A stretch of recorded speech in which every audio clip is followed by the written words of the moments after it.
Okay, सो आज का अपना सवाल थोड़ा सा डिफिकल्ट, थोड़ा सा लेवल ऊपर करने का एक्सपेक्टेशन था आपका कि सर इजी इजी वाले क्वेश्चंस हो गए. Now let's move on to a bit difficult questions. So we have taken rotational motion का एक थोड़ा सा डिफिकल्ट क्वेश्चन जो सीईटी में भी काम में आएगा आपको. सो JEE 2020 का क्वेश्चन है. हमारे पास एक सर्क्यूलर प्लेटफॉर्म है जिसका मास दिया हुआ है. There is a boy who is standing initially at the edge of that platform and he is moving towards the platform. So the question which you have already seen, right?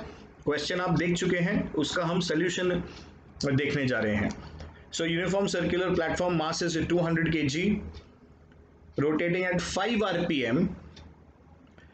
Vertical axis, boy is 80 kg, standing at the edge. Boy moves towards the center of the platform.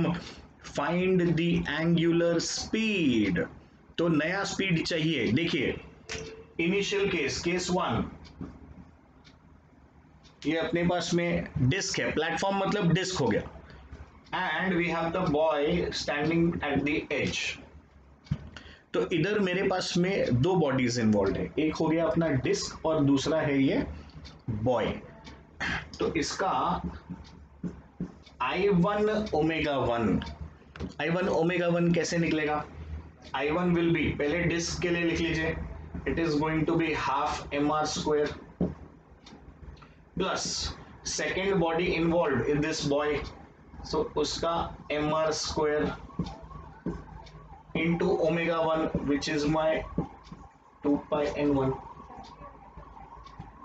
अब second case में देखिए क्या हो रहा है. ये हो गया अपना first condition.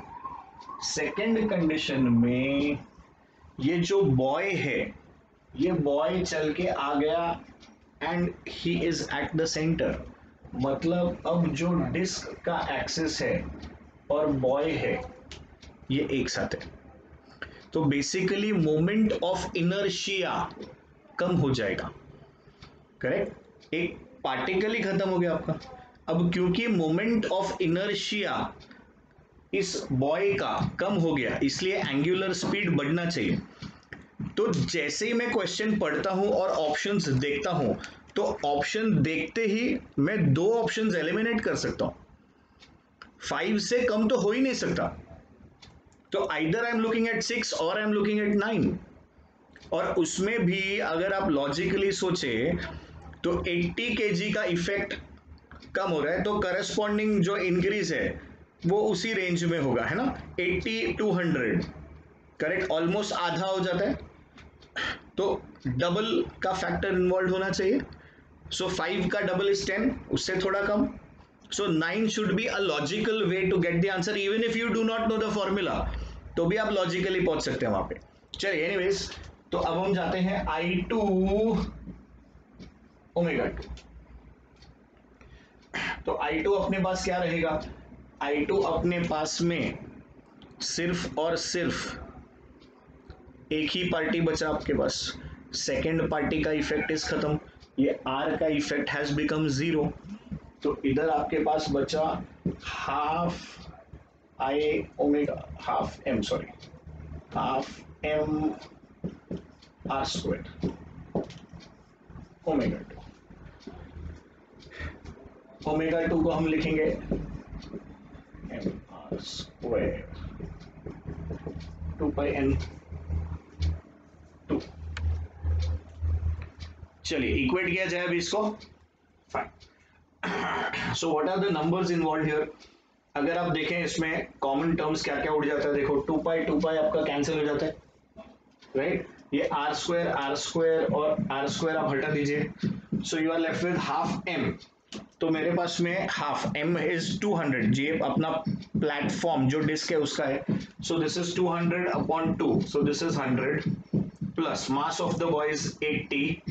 This n1 is 5. So we are equating this with, this is going to be 100 and this is n2. ये आपको दिखाई नहीं दे रहा होगा. So this is being equated with 100 into, तो this is your 180 into 5, this is equal to 100 into 0 0 cut, 5 2s are 2 9s are, so N2 is equal to 9 rpm. कल इससे थोड़े और डिफिकल्ट लेवल के क्वेश्चन से शुरुआत करेंगे.